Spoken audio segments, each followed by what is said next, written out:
pronto a discuterne, ma non credo che possano dare un grande e significativo contributo alla riduzione delle inquinate. Boccia limitazioni del traffico e targhe alterne proposte dal Comune di Treviso, il presidente della provincia Leonardo Muraro. L'esperienza, ha detto a margine della presentazione delle giornate dell'ambiente dal 16 al 22 settembre, insegna che sono di difficile attuazione e servono a poco. Venerdì a Cassugana l'incontro tra gli amministratori del capoluogo e quelli di 9 comuni dell'Interland per discutere e concordare azioni comuni contro lo smog.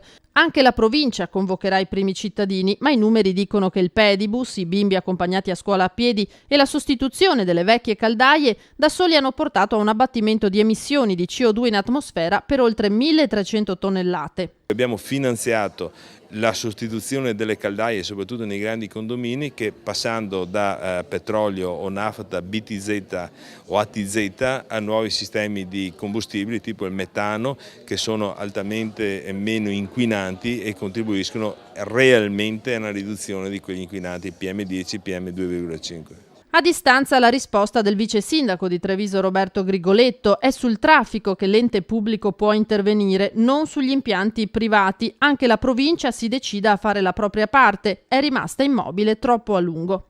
Ma l'ente di Sant'Artemio è fiero dei risultati portati a casa finora. I risultati sono notevoli perché abbiamo sempre più ragazzi che vanno a scuola col pedibus, abbiamo sempre più scuole dove è stato attivato questo servizio.